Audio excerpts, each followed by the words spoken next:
Hello everyone, I'm back and this time I'm here with Dr. Manish Patel. It's a very interesting topic today. We're going to talk about seed technology, seeds from where life starts. And I've known Manish for several years now. He represents a Dutch company and that's how we met. And I have, the number of times I've met him, I've remained fascinated about the work he does. So I thought, let's bring him to this platform and introduce you all to seed technology, because it's not every day that you get to know and learn about this very basic need that we all have and from where our food comes. So welcome, Manish. Thank you, Gauri. Would you like to explain a little more about what seeds mean to us? Namaskar. Seeds are basically a beginning of life. As Gauri, as you said, everything starts from the seeds, whether it's a food, feed, fuel, or your clothes. Yes. I think nothing is possible on this planet without seeds, and that's where agriculture also begins. And today I'm here with you to give a complete idea how the technology works on such a tiny seeds to produce the food as well as to fight against the current challenges what we have, mainly sustainability. Correct. Then we have been talking also about food security. Yes. There are many other challenges as well, since market is evolving, consumer needs are changing.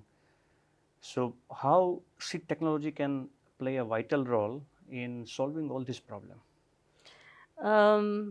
Then of course you have a lot of people who get worried about seed manipulation and how that will affect our health, etc. Can you explain if their fears are justified or not? Yes, basically what comes to your plate, that's everything is from the seeds. Right. And it all depends upon, at the end of the day, as a human beings, we are concerned about the nutritional value. Right. And that nutritional value has a direct linkage with the seed quality. And when I say seed, it's not a one input.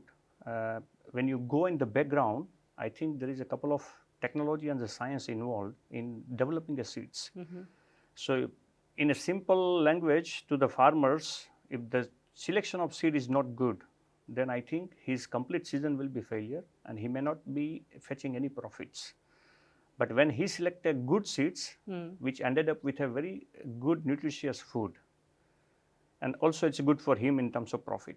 And if he selected bad seeds, it ended up with a bad quality food, which is not good for the health, I would say, since sometimes the bad seeds attract a lot of pesticide spray.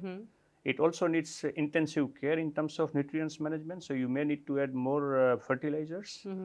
And then the final produce coming out of the seed will be, in my opinion, will be kind of unhealthy. Okay. So in that way, everyone is getting affected when seed is not proper and selected from genuine source.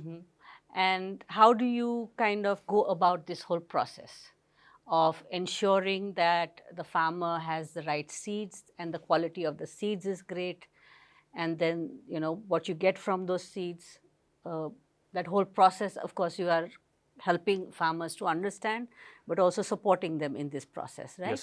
Yes. So basically seed development is of course a science, but it's also a skill. So what you see is seed as a tiny inputs. I think there is a hidden innovation behind it. And it has a capabilities to transform your future. It has a capabilities to feed the world. So development of seed is a multidisciplinary approach. There is no one science which can influence such tiny seed developments. Okay. So you have to have a good knowledge on plant breeding.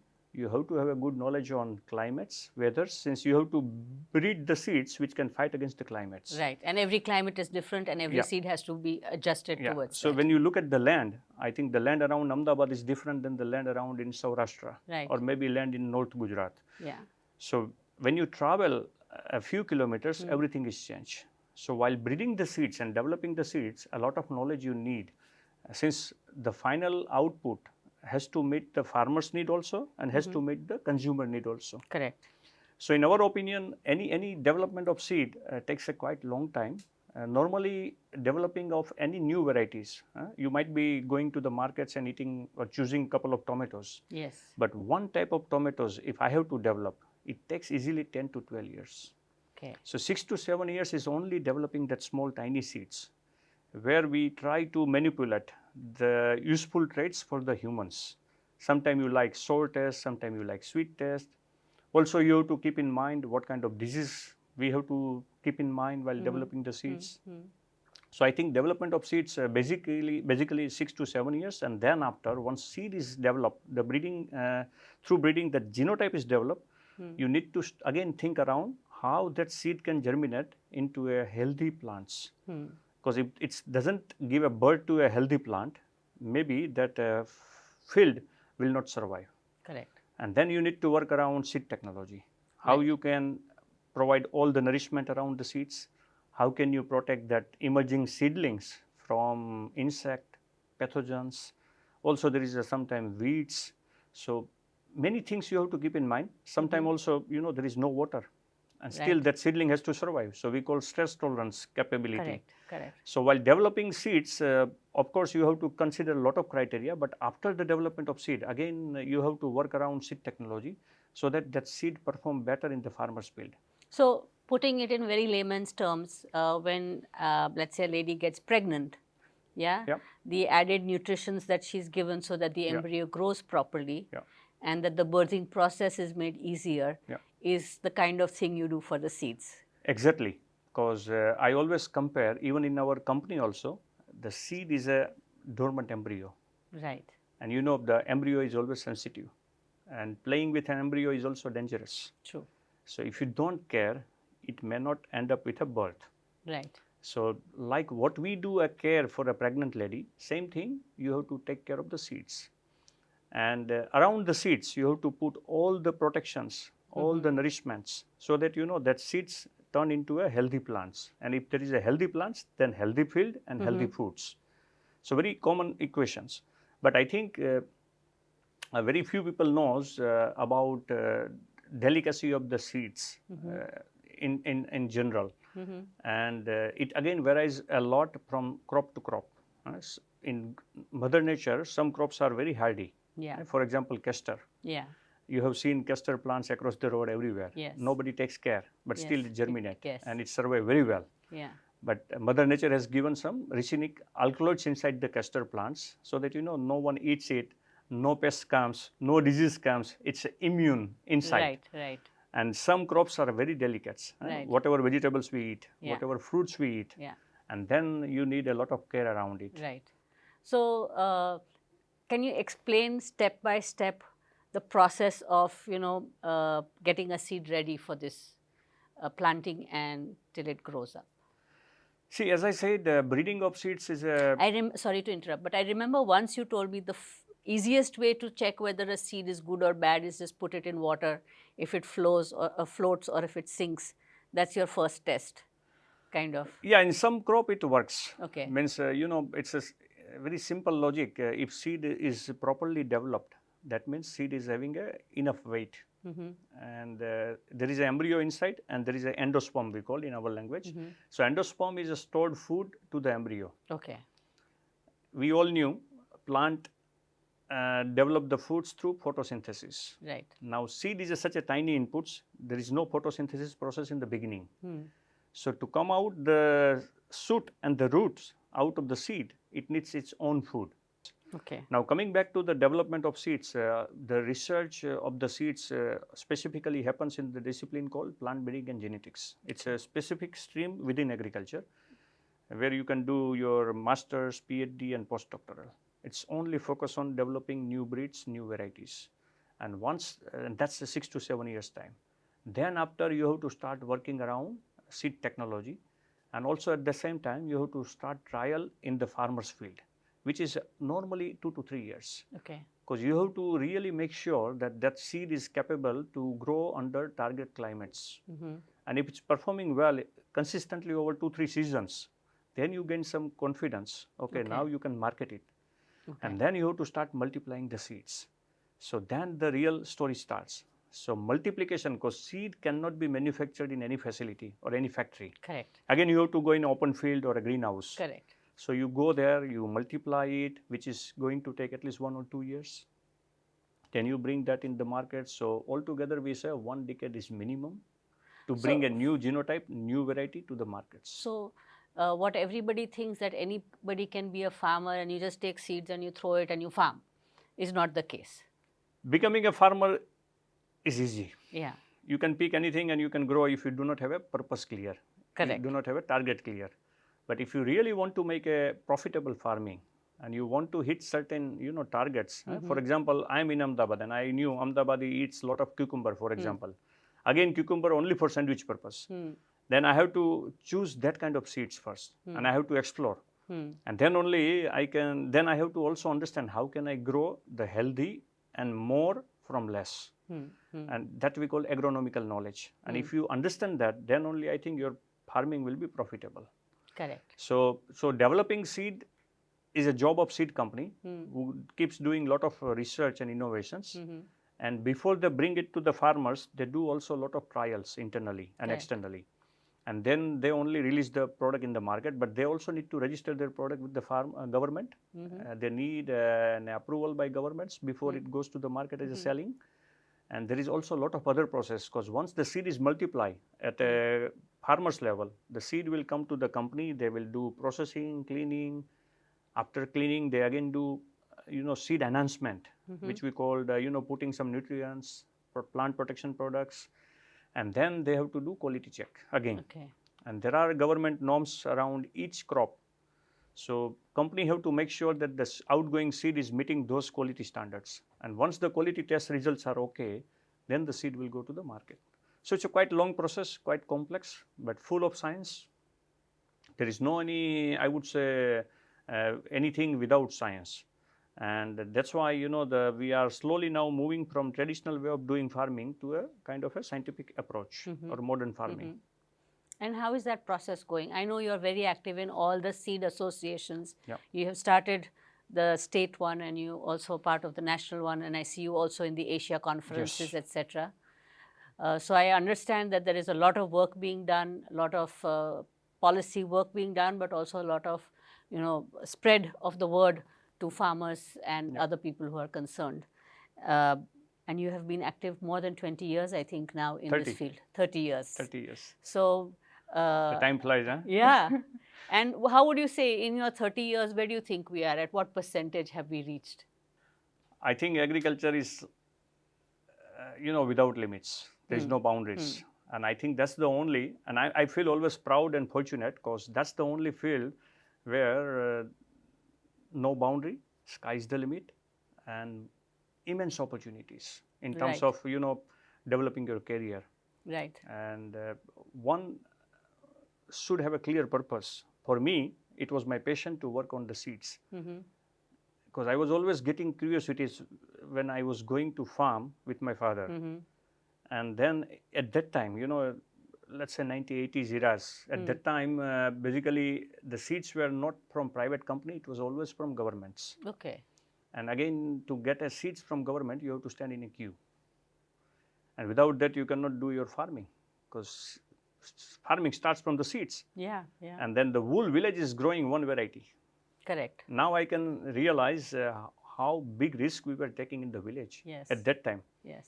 Because if something goes wrong in terms of disease spread, then or everybody insect has spread, it. then everything will be destroyed. Nobody will earn. And then what can happen even to the consumers if they don't get the foods? So I think that those days are gone now. And in agriculture, when I choose as a career, for me, purpose was very clear: to work around the seeds, to develop something around the seeds. And while doing my master's, luckily I got a professor who was also with the same mindsets to give some new challenge to the students. So he pushed me a lot to go for something unique. And then I ended up with some seed technology advertisements in the news magazines in the library of the university. And then I started doing faxing. At that time, fax was common. So that helped me to, get more details from Netherlands. Okay. The company called Incotec, and they helped me to make my presentation superb success in the Mm-hmm. master degree. It was Okay. one seminar you need to give in front of whole college. Yes. So seed film coating was my subject, and I gave it, and then I fall in love with the seed technology, and since then I never stopped. So it's more than 30 years now working on seed technology, and I think we have contributed. Still, I will say there is no end. Mm-hmm. Means we have contributed. Of course, now in a market you don't see any seed without coating. Okay. You take any seeds, everything I is coated. remember we met the first time also in this very building. Yes. And you came with a box of all these Yeah, nice yeah, yeah, colorful yeah. things. The wooden box and Yes. having a different colored Colors. seeds. Yes. And it fascinated me no amount. Yeah, yeah, yeah. I understand that part, but I know that since then you have done a lot of other work with the seeds, that you prepare them, like you said, that, before this and after this, and to Yeah. ensure that the shoot comes out and the root comes out Yeah. from the right time and the right place. Also, when you sow it Yeah, yeah. in the ground, that it has to be done in the right way. Some seeds can be clustered, Yeah. some can go, singular. Yeah, yeah. At what distance you have to put some of them closer together. I think you should be in agriculture. I am partly, sorry about that, but I am partly. I grew up on my grandmother's farm. Okay. And it's one of the oldest in the South Gujarat area, Okay. called the Bhiladwala Orchard and Nursery. It doesn't exist anymore, Okay. but it's a 100-year-old property it was. And we had the maximum number of mango varieties in one location. Yeah, yeah.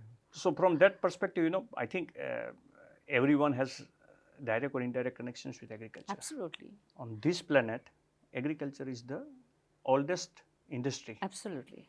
And for me, when I look at my journey back, of course, I was impressed with the technology from Netherlands. But then it was not an easy journey, because pushing any new technology in agriculture.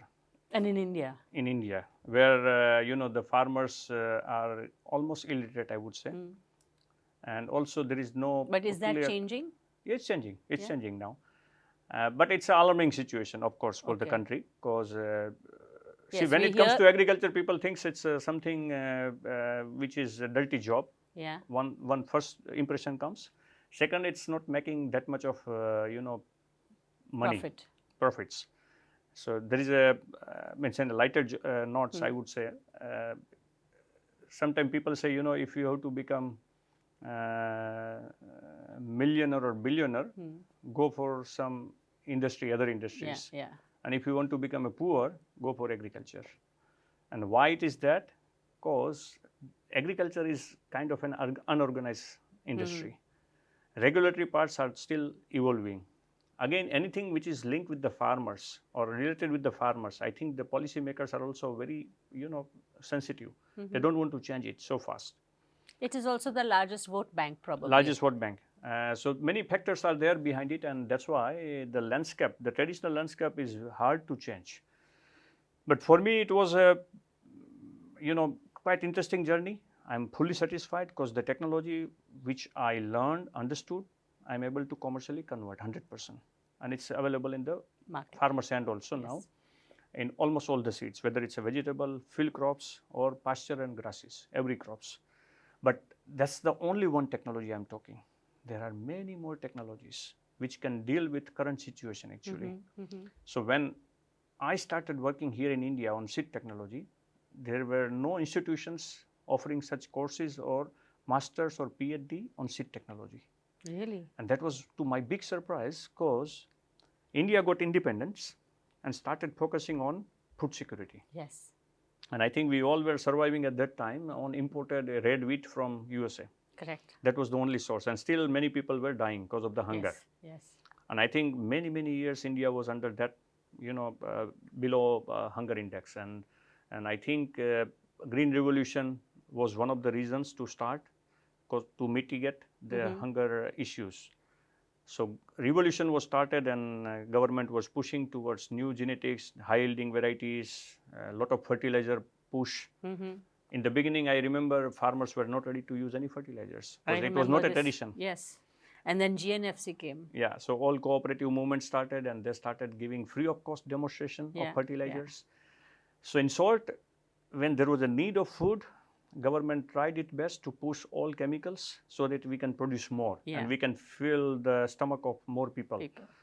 But now that definition is changed. Now I think we are surplus. Right. And now we are not talking about more. Okay. We are worrying more about quality, correct, sustainabilities, food without chemical residues. right. So I think that complete perception is changed, and that's bringing a lot of pressure on agriculture. Okay. Because once the farmers are used to do something, it's not easy to change them. Right.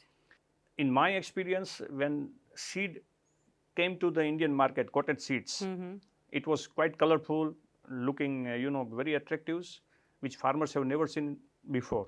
And there was a resistance to use it. And I remember from 97 to 2000s, when we were trying to push the technology, hardly any company was ready to adopt it.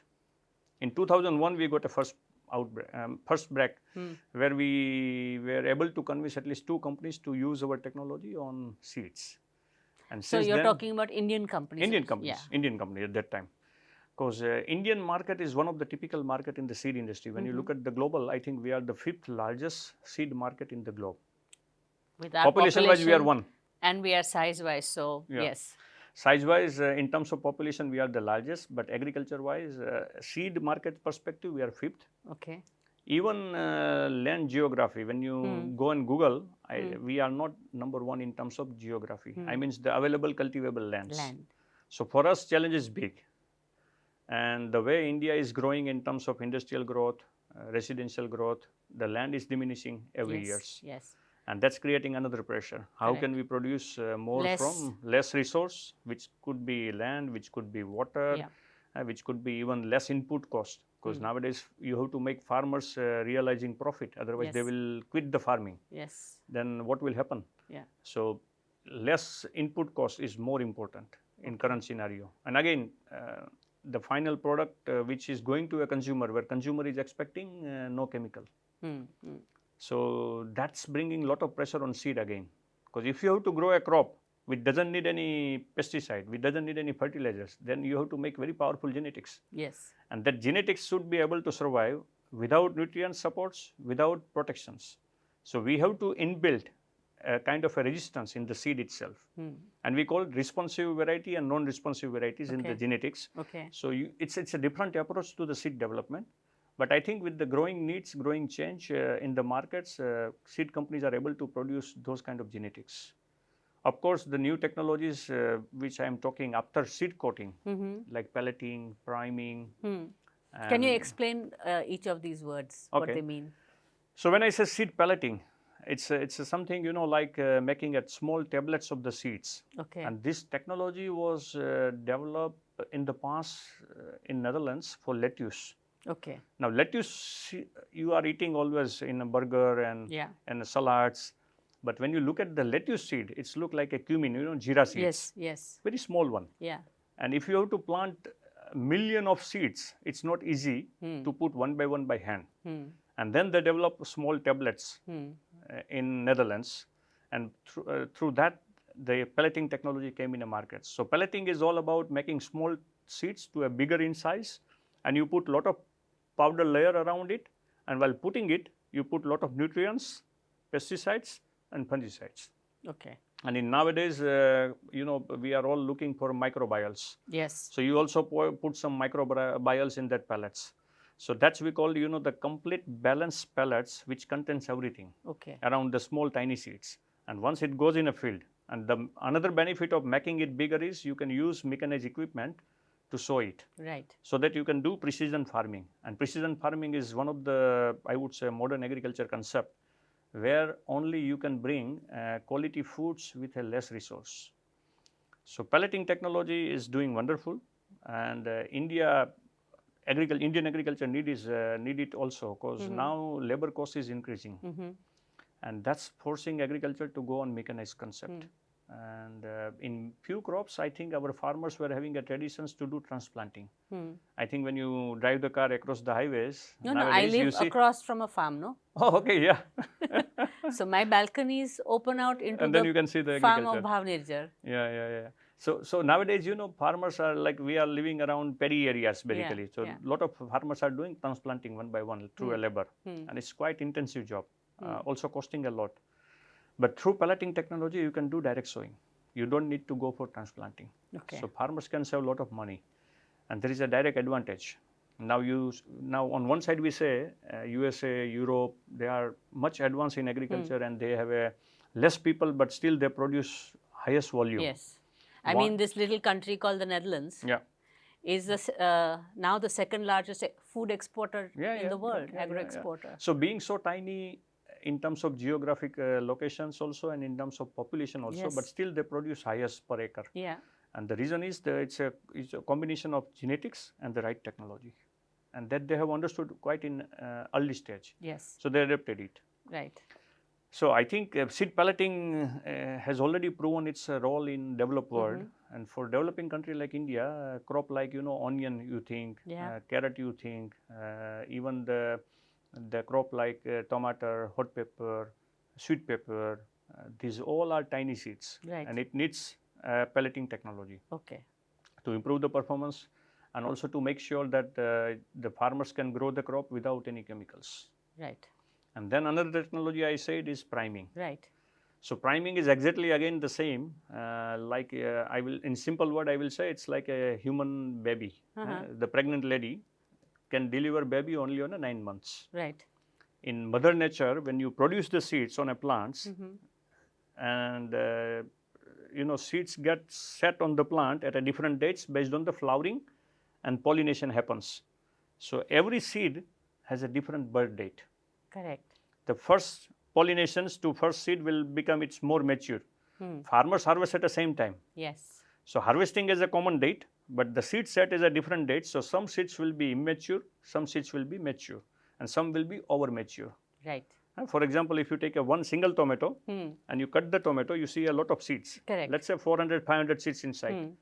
Out of that, you will see 3 categories: over mature, mature, and immature. Immature is something like premature baby. 6-7 months you get a delivery. Over mature is above 9 months. Right. And mature is 9 months exact. So when I say mature, that's perfect quality. It will give excellent results in the farmer's field when you grow it again. But immature will deliver a weak baby, and that plant, that seedling will not survive in farmer's field. Okay. And to resolve it, the technology called priming. So when you do a priming of any single seed lot, all these seeds comes to a 9-month age. Okay. So immature seeds get growing inside the controlled condition of priming chamber, and it embryo starts physiologically growth. So it's not visible, but it gets mature. It's like a premature baby. The doctors put in a glass cabin. Yes.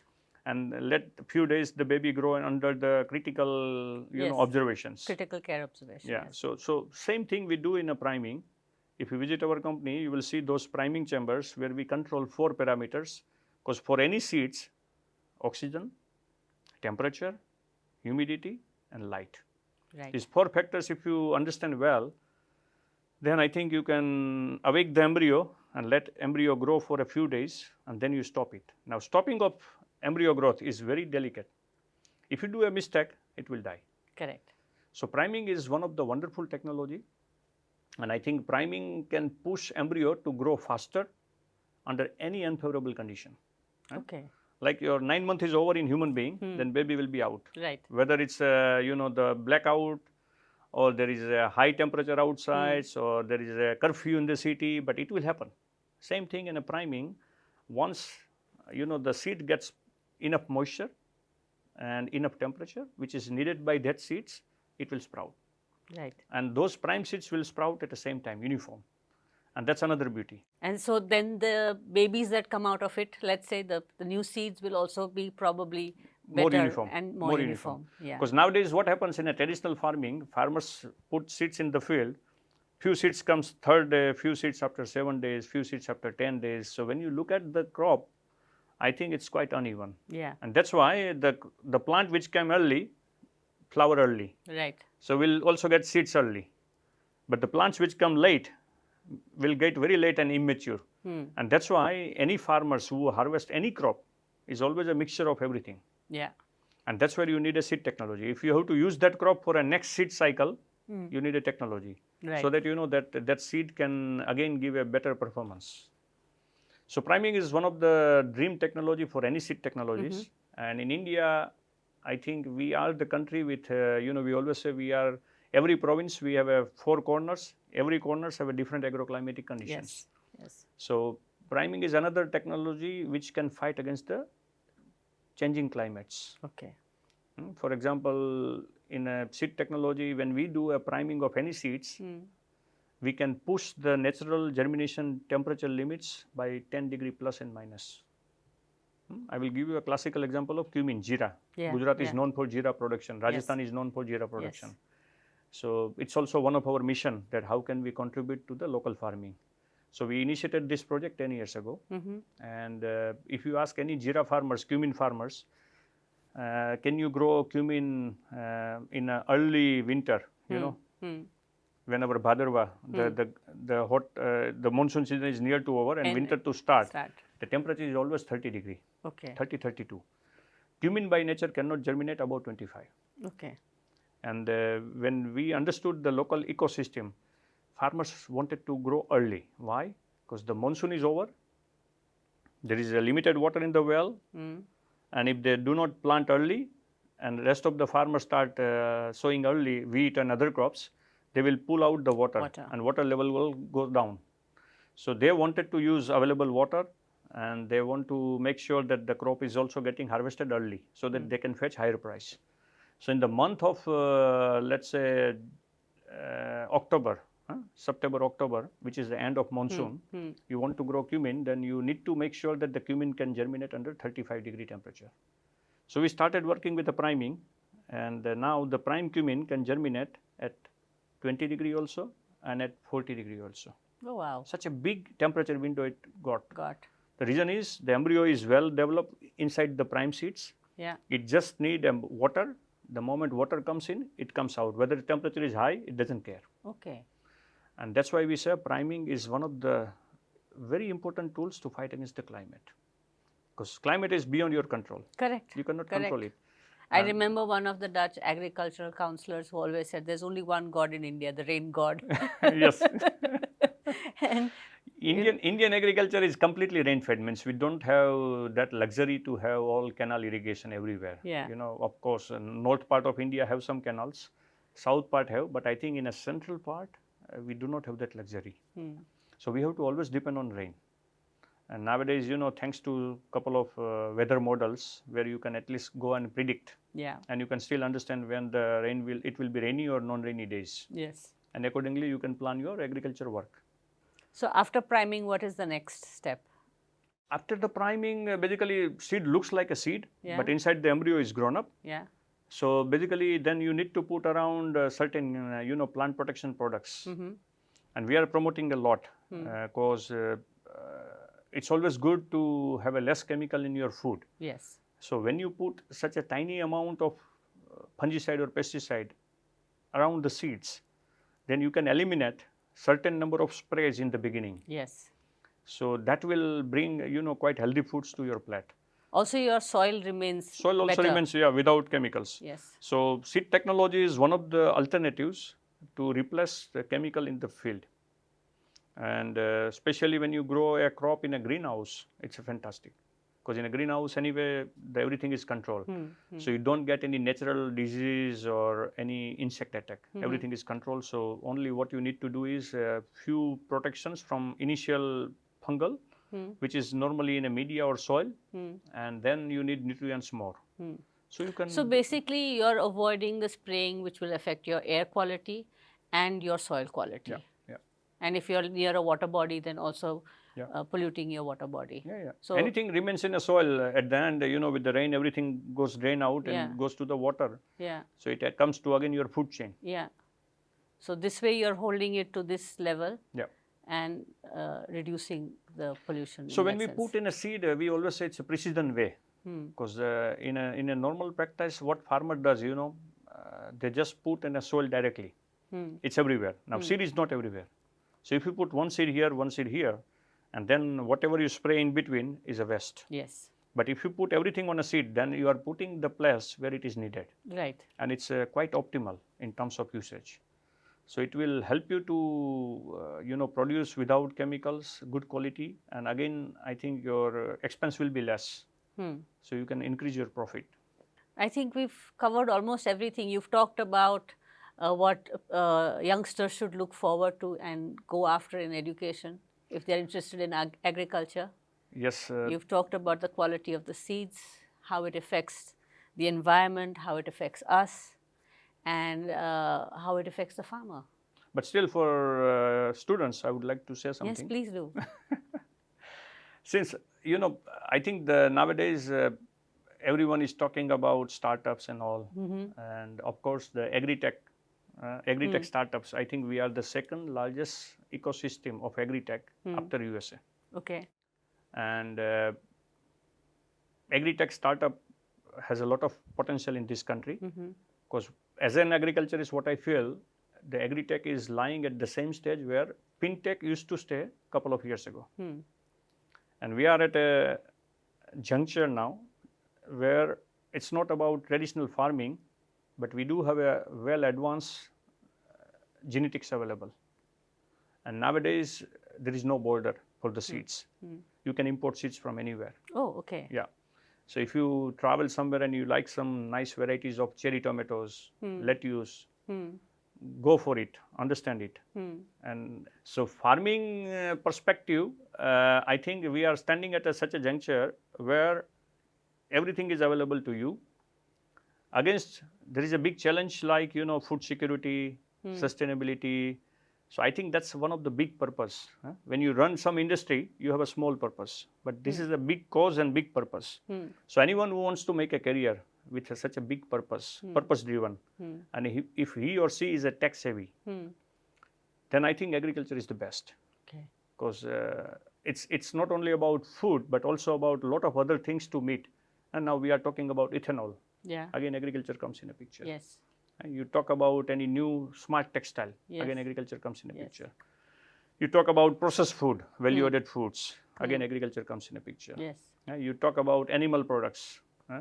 Nowadays, what they feed are fed is also an issue. Yeah, that's also an issue. Then we all want to make our muscles, the bodies, the whey proteins, the plant-based proteins. Yeah. So you name it, means you think around it, and then at the end you will end up with agriculture. And I think another few years will be of agriculture where, because of all this, there is technology available, like biotechnology available, digital technology available.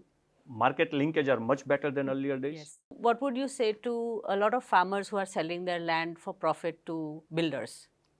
I think urbanizations, nobody can stop. Right. It will continue. And from that perspective, I think it's also difficult for any entrepreneur. If the price is too high, I think it's not good to do a farming in that piece of land, considering the value he or she might be getting. But of course, quitting the farming will be a foolish decision in my opinion in current scenarios, because you can make a profitable farming by simple logics. You choose the right market linkage, which is easy. As I said, supermarkets are there, or even the e-commerce platforms are available. Try to choose 2-3 crops where you think you can fetch unique positions. Everyone is growing wheat. It's okay. You don't go in a wheat. You go for something new, like let's say super crops like quinoa or chia. Go for it. And you can sell it at a premium price. Okay. So I once tried for this new wheat which is so popular in Europe. Durum, no. Buckwheat. Buckwheat. Buckwheats. And we tried to do a trial here somewhere, but it's very delicate to grow because slightest breeze and it was down. It's only growing this high. But it's a very good wheat for people who have all kinds of allergies to wheat. That is the one wheat. Gluten allergy, I think then buckwheat is good. Yeah. So that was one. And then for Romano tomatoes. Yes. For sun-dried tomatoes. Sun-dried tomatoes. So that one has less moisture content and it's easier than to dry. More solid. Yeah. So these were the two where I experimented with some farmers on request from some people in the Netherlands. There are these kind of things that exist. You know, the needs are evolving. Olives was another one. Olives, yeah. So needs are evolving, and if you look at last 5 years only, especially after COVID, I think the awareness in even common man is very high. What he eats, what he should not eat, and people have started choosing, like as you said, olives, superfoods, nutritious, berries. Overall, we have never ate earlier, pumpkin seeds or sunflower True, seeds, but true. nowadays it's coming in our Yes, diets. yes. So overall, the awareness is very high, and everyone doesn't know how to produce stuff. And nowadays in India, luckily all technologies are available. If you look at the Punjab and Haryana, where satellite-driven cropping patterns they are measuring. Oh, nice. And when you go Bangalore, you see a vertical farming. Yes. So when you even look at within India, we have a couple of examples of growing saffron in a greenhouse now. Yes. Actually, I'm talking about now over a decade ago, I had taken some farmers from Bangalore to see also in Kutch between Gandhidham and Bhuj the amount of different kinds of crops that they were growing. Beautiful.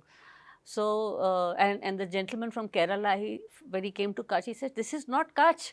It's looking like Kerala. It is so green. It's growing bananas and coconuts." And from where those concept and technology came? Israel. Israel, yes. So, it's doable. I understand that. I also remember going to Disa, where they had started growing pomegranates, and the local agricultural college said, "You cannot grow it here, so we are not coming to advise you." Then they got experts from Pune side and Nasik side to come and help the farmers. So look of at course, the potato in Disa. And so farming has completely changed. But how is the farmer now going to catch up with this change? Yeah, means a new generation of the farmers is coming up. Of course, one trend is very clear. Youngsters don't want to be in a farming, and it's going to be a big challenge for the government. And as an association, because I'm also playing a role in association, so we are trying to push government to do few policy-related changes. One for every agricultural policies, it should be a science-driven policy. Second, we are saying do incentivize, couple of farmings. For example, makhana. Of course, the government has taken it up very seriously now, and it's picking up. Otherwise, nobody was knowing makhana, but now makhana is available everywhere. And it's mainly from Bihar. Yes. Likewise, every province have their own, typical food also. Like Gujarat is getting popular for peanuts. Yes. I think Gujarat is very good for any oil seed. Oil seeds, yes. All oil seeds. We are largest exporter of peanuts, largest exporter of sesame. Castor at one time? Castor also. Castor still. Still? Yeah. Because I thought Andhra came up No, Andhra is now more in maize and rice. Okay. And they were also big, I think, in sunflower. Sunflower is gone completely out now. Because in the race of oil, the cost of oil, I think the cheapest is mustard. Okay. So mustard is number one now in the country. Okay. And sunflower is too expensive. Okay. So it's almost gone out of the cultivation. It's still there, but very minor, I would say. Okay. But I think Gujarat has grown up very fast in terms of agriculture. Like we are the largest also manufacturer of potatoes for French fry. True. So I had recently got a lot of this happens on social media where people are saying that this is not good for you and this is genetically modified and it's going to harm us like this and that. But I also know that potatoes are very sensitive. So you can't manipulate them so much.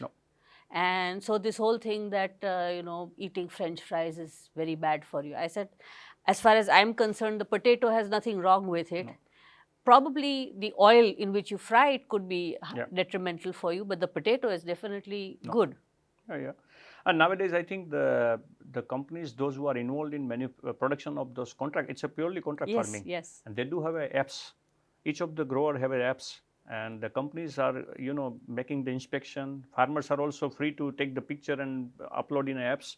And expert can see if there is a need of any chemical or not. But in most of the cases, they have built such a varieties that doesn't need any chemical. Right. So I think chemical residues. I followed the potatoes for some years quite closely.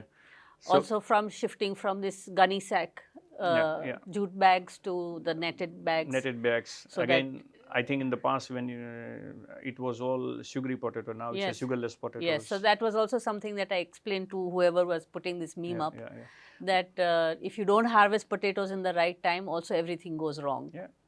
So there is always a misconception in this field. Means agriculture is such a huge, and it's not a one stakeholder. There are multi stakeholders, and you cannot control all of them.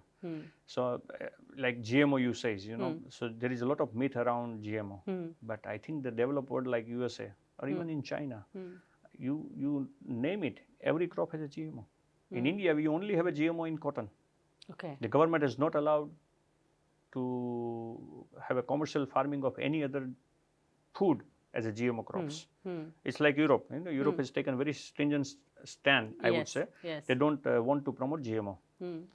But as an agriculturist, there is nothing wrong.